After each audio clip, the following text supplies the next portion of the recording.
우리 허성은 형제님께서 아주 여러 면에서 합당하게 분별을 하고 우리가 받아야 되는 그런 교훈을 해 주셨다고 생각을 합니다.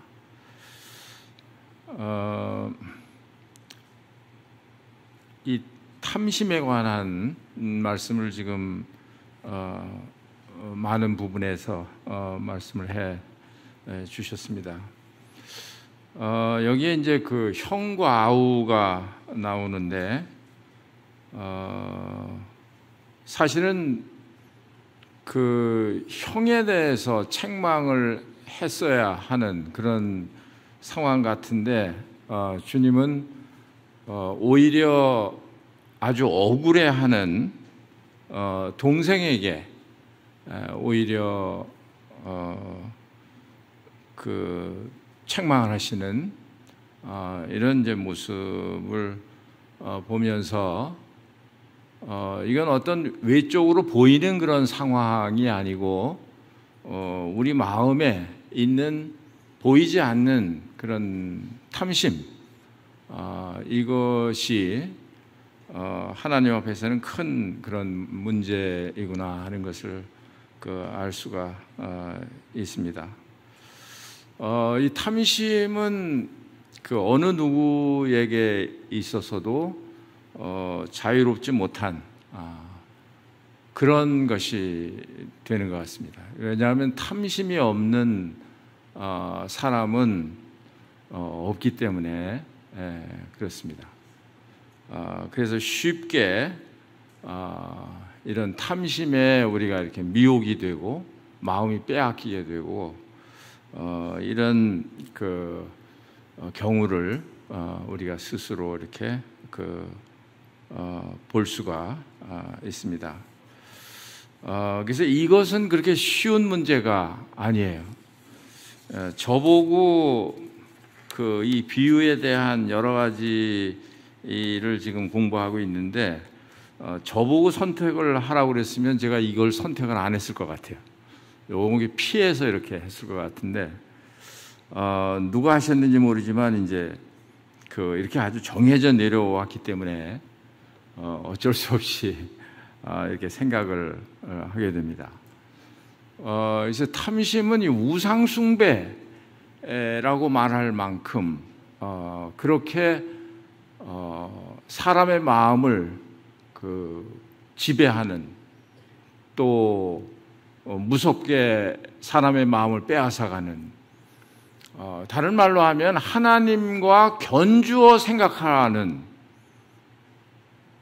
그러니까 하나님과 재물을 겸해서 섬길 수 없다 이런 말씀을 우리가 보는데 이 탐심, 재물에 대한 이 탐심, 뭐 다른 것도 마찬가지입니다만은 특별히 재물에 대한 이 탐심은 하나님과 견줄 만한 그런 우상으로 취급될 만큼 그렇게 우리에게 있어서는 심각한 문제라는 거죠. 그래서 예수님께서 오셔서 우리의 연약함을 아시기 때문에 시험을 받으셨죠. 떡에 대한 시험이에요. 그 물질에 대한 시험이라고 볼 수가 있는데 우리 주님께서 그렇게 친히 우리를 체험하시기 위해서 그렇게 시험을 당하신 거죠. 그러니까 우리의 생각으로 우리의 사상으로는 이것을 결코 극복할 수가 없습니다. 이길 수가 없어요. 그런데 한 가지 희망을 두는 것은 그리스도 안에 있을 때 가능하다는 거죠. 그래서 그리스도께서 우리를 대신해서 시험을 당하셨기 때문에 그 안에서 우리가 사고할 때는 이것을 극복하는 게 가능하지만 그러나 하나님 없이 그리스도 없이 이 세상에 사는 모든 사람들은 이러한 시험에서 이러한 탐심에서 아무도 자유로울 수 없다 하는 것입니다. 그러니까 이 물질에는 지금 여기 본문에도 나옵니다만 형제도 없는 거예요.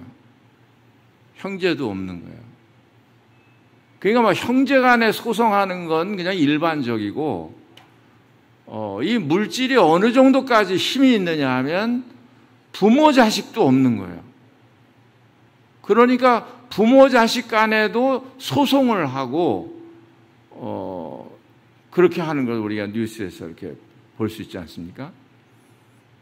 그러니까 정말 이 우상이라고 말할 만큼 이 재물에 대한 것은 굉장히 우리 사람들에게 있어서 힘이 있는 것이다.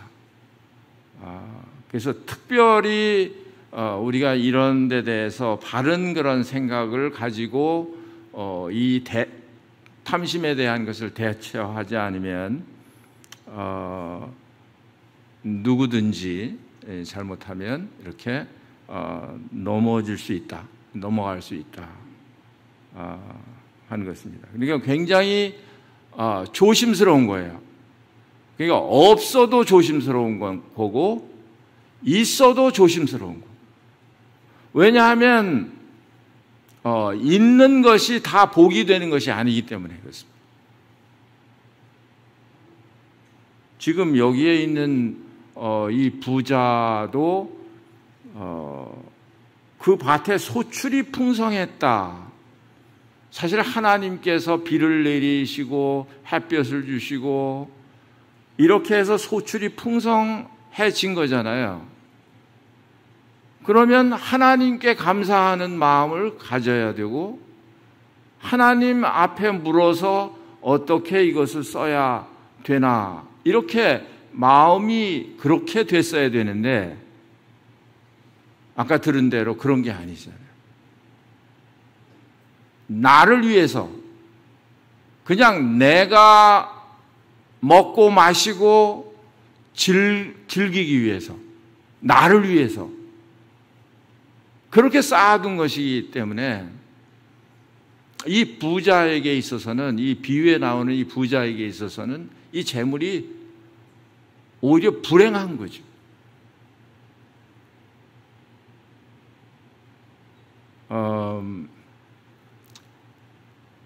여기에서 이제 가르쳐주고 있는 것 중에 아주 실제적으로 생각해야 되는 게 뭐냐면, 부자가 이렇게 많은 것을 쌓아놓고, 나를 위해서 이렇게 쓰자, 이리고 즐기자, 이렇게 한다고 해도 그것을 다 취할 수 없다는 거예요. 왜냐하면 그 사람의 생명이 자기가 주장할 수 있는 생명이 아니기 때문에 그렇습니다. 이게 하나님에 속한 것이기 때문에 그래요. 아무리 많이 쌓아놨다고 하더라도 그 재물이 내 생명을 잠시 동안이라도 더 연장시켜 줄 수 없기 때문에 그렇습니다. 하나님이 부르시면 그냥 그날 저녁이라도 가야 되는 게 우리 연약한 인생이라는 거예요. 그럼에도 불구하고 하나님과 관계해서 이것을 생각하지 않고 하나님은 생각하지 않고 자기를 위해서 자기만을 위해서 쌓아두고 그렇게만 생각을 했기 때문에 이 부자는 물론 이게 비유입니다만은 사실은 이 비유는 16절에서부터 21절까지가 이제 비유고 13절서부터는 실제로 있었던 그런 일입니다. 그래서 하나님께서 우리에게 주신 어떤 것이든지 간에 그건 내 것이 없다는 거죠. 그래서 청지기 직분을 우리가 가지고 있다. 이렇게 성경에서 그렇게 우리에게 말해주고 있어요. 그러니까 우리에게 있는 건강도 마찬가지입니다. 우리에게 주어진 시간도 마찬가지예요. 또 우리에게 있는 각자가 가지고 있는 재능이 다 다른데 그 재능도 마찬가지라는 거예요. 하나님이 나에게 맡겨지신 그런 것이라는 거예요. 내 것이 아니고 하나님 것인데 나에게 맡겨진 것이라는 거예요. 그러니까 그것을 하나님을 위해서 얼마나 겸손하게 써야 되느냐 하는 거예요. 그러니까 우리가 어떤 것을 많이 가졌느냐, 많이 받았느냐, 적게 받았느냐 하는 건 문제가 되지 않습니다. 사실은 이 누가복음 12장에 있는 말씀들이 이 비유와 연관해서 다 이렇게 연관이 돼 있는 그런 말씀이에요. 41절에 보시면 베드로가 여짜오되 주께서 이 비유를 우리에게 하심이니까 모든 사람에게 하심이니까 주께서 이르시되 지혜 있고 진실한 청지기가 되어 주인에게 그 집 종들을 맡아 때를 따라 양식을 나눠줄 자가 누구냐. 주인이 이를 때에 그 종이 이렇게 하는 것을 보면 그 종은 복이 있으리로다. 그러니까 주인이 우리에게 이렇고 저런 것을 다 맡기셨다는 거예요. 주인이 다 주신 거예요. 그러니까 이것을 주인의 뜻에 맞게 잘 사용하고 있을 때는 그 주인이 다시 돌아왔을 때 복이 있는 사람이 되는 것이지만, 그러나 하나님의 것을 나에게 맡기신 걸 모르고 자기가 잘해서 얻은 것이라고 생각을 하고 자기 것이라고 생각하고 그것을 자기 마음대로 이렇게 허비를 하고 사용을 했을 때는 그 주인이 올 때는 그것에 대해서 어떻게 해요? 따지는 거죠. 세임을 하라고 하는 거예요. 내 거 내놔라 하는 거예요. 내가 너한테 이런 것 저런 것을 맡겼는데 너 그거 어떻게 사용했느냐 하는 거예요. 그럴 때 우리가 답변할 것이 있어야 되고 그 주인한테 우리가 어떤 내놓을 것이 있어야 되는 거죠. 그러니까 많이 받았다 좋은 게 아니에요. 적게 받았다 나쁜 게 아니에요. 1달란트 받았으면 1달란트 장사해서 남기면 되는 거예요. 2달란트 받았으면 2달란트 장사해서 남기면 되는 거고 5달란트 받았으면 5달란트 장사해서 남기면 되는 거예요. 그런데 2달란트, 5달란트 받은 사람은 다 장사를 해서 그만큼 남겼는데 1달란트 받은 사람은 그렇지 않았어요. 뭐 어떻게 생각해서 그런지는 몰라요. 하나님은 아주 능력이 많으시기 때문에 내가 이거 뭐 장사해서 이거 남기지 않아도 또 이거 장사한다고 해서 이거 하나 더 번다고 해서 이게 무슨 몇 푼이나 되겠느냐. 뭐 이런 아주 가벼운 생각에서 그렇게 했는지 모르겠어요. 그냥 땅에다 묻어놓은 거예요. 아까 허영재님 말씀하신 대로 우리가 어떤 것을 하나님께서 받았든지 간에 우리는 그 상황에서 얼마든지 주님을 섬길 수 있다는 거예요. 근데 오히려 많이 받은 사람은 오히려 더 많이 달라고 한다는 거예요. 그게 48절에 나옵니다. 12장 48절에 알지 못하고 맞을 일을 행한 종은 적게 맞으리라. 물은 많이 받은 자에게는 많이 요구할 것이요 많이 맡은 자에게는 많이 달라 할 것이니라. 5달란트 받은 사람에게는 5달란트를 요구하신다는 거예요. 2달란트 받은 사람에게는 2달란트만 요구하신다는 거예요. 1달란트 받은 사람에게는 1달란트만 요구하신다는 거예요. 1달란트 받은 사람에게 2달란트, 5달란트 요구하시지 않는다는 거예요. 그러니까 사실은 책임이 어느 사람이 더 중요하냐? 많이 받은 사람의 책임이 더 중요하게 느껴지는 거예요, 사실은요. 그러나 적게 받았다고 해서 책임이 없는 것이 아니라는 거예요. 적게 받은 사람은 적게 받은 사람대로, 많이 받은 사람은 많이 받은 사람대로. 그러니까 주님이 오셔서 헌금함에 과부가 2렙돈을 넣는 것을 보고 칭찬하시잖아요. 왜 그걸 칭찬하시는 거예요? 10달란트 있는데 2달란트 넣었으면 아마 그건 칭찬할 일이 못 되셨을 거예요. 그런데 이 과부는 2달란트가 자기의 가진 것이 전부였습니다. 그것을 넣었더니 자기의 가진 모든 재산을 다 넣은 것 같은 거예요. 그러니까 하나님이 거기에 비례해서 2달란트 헌금한 이 과부의 그 헌신에 대해서 우리 주님이 크게 칭찬하신 그런 걸 우리가 볼 수가 있습니다.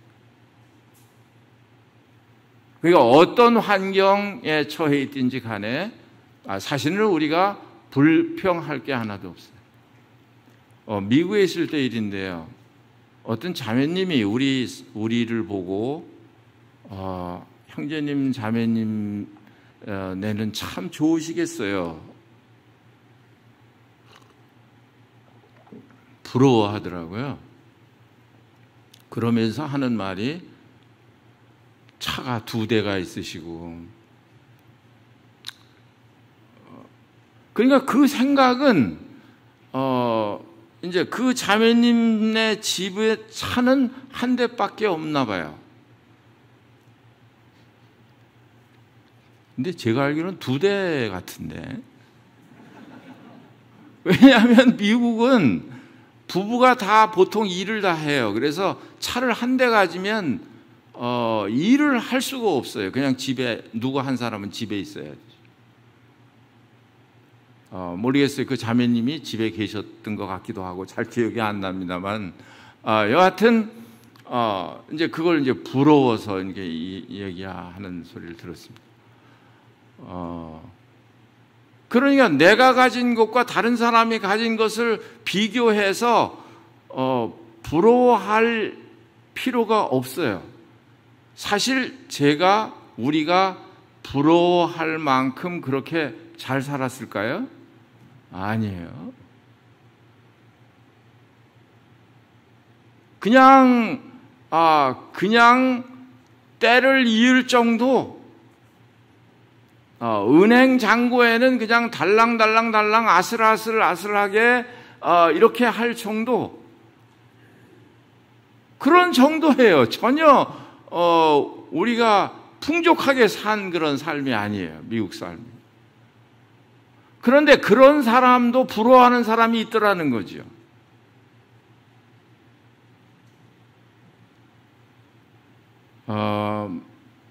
아마 이제 지금 우리 한국에도 마찬가지일 것 같아요.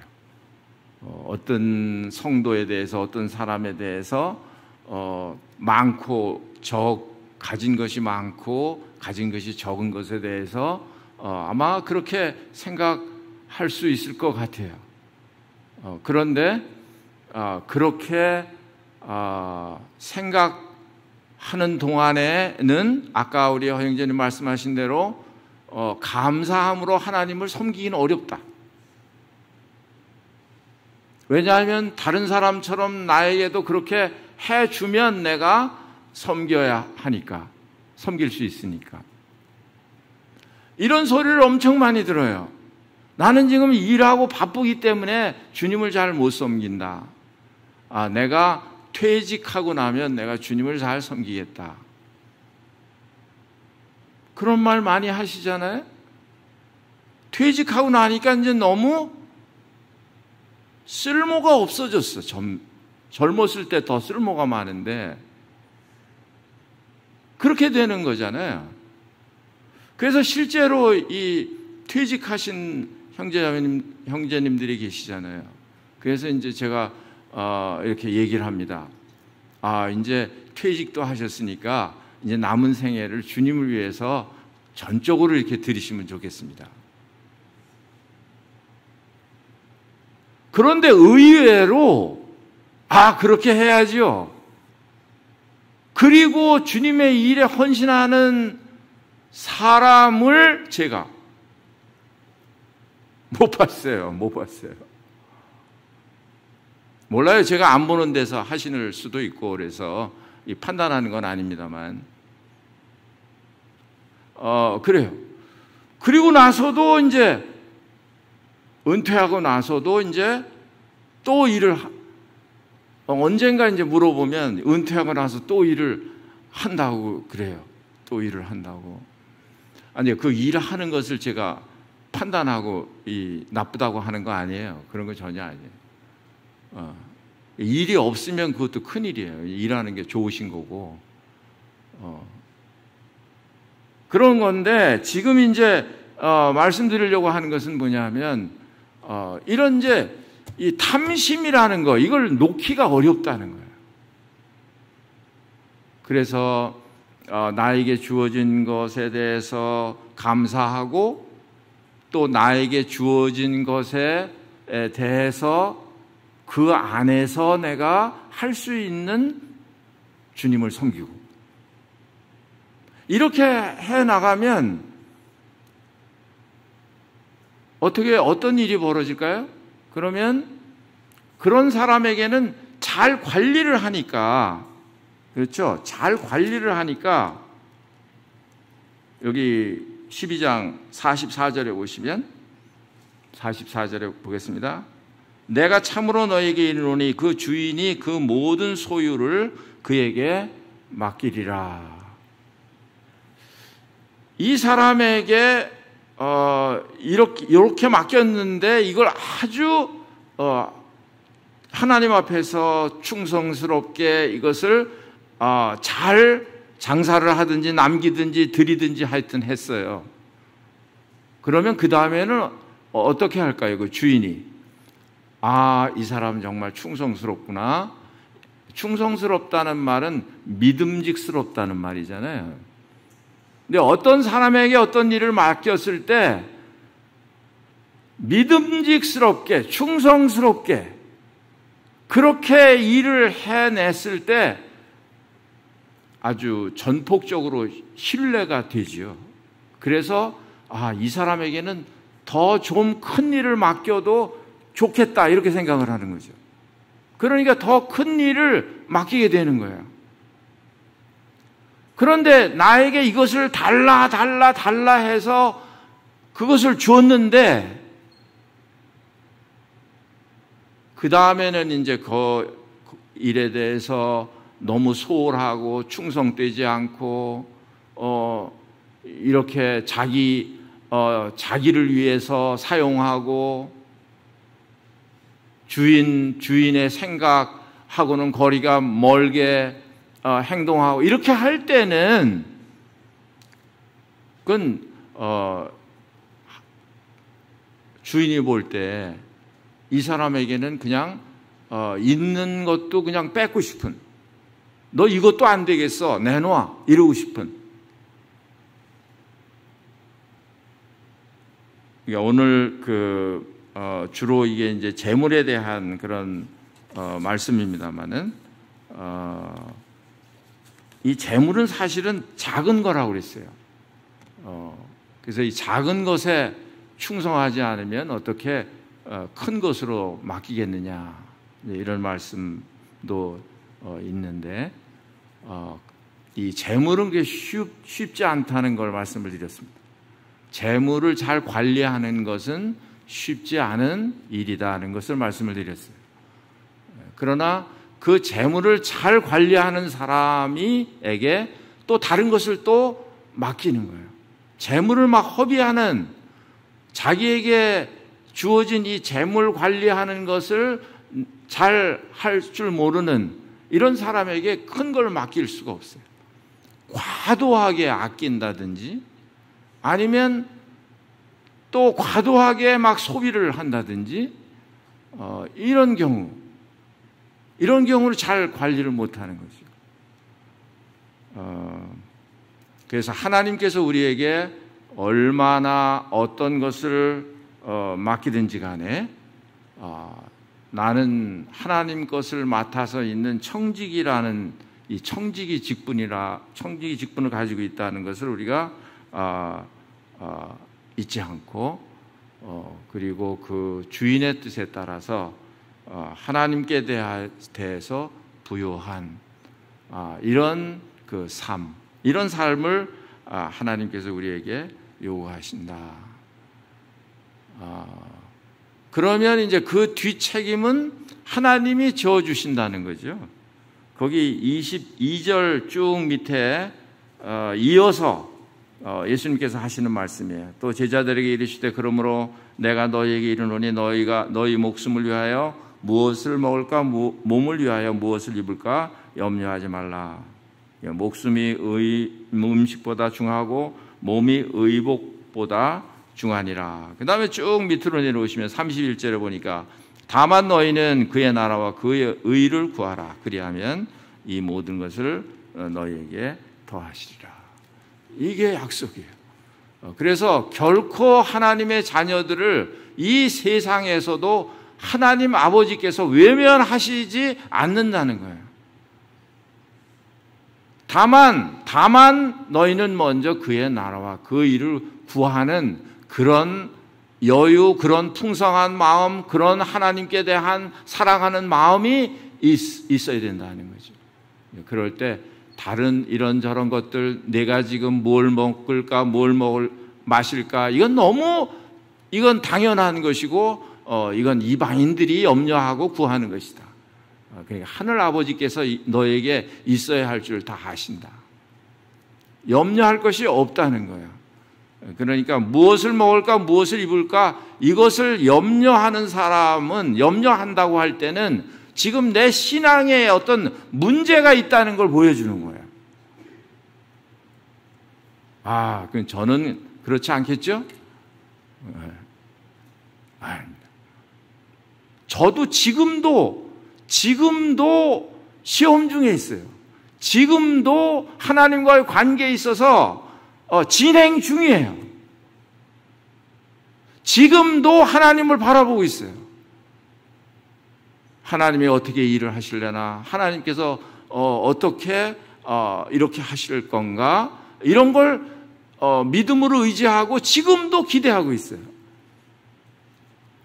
그래서 이게 신앙의 사실은 재미입니다.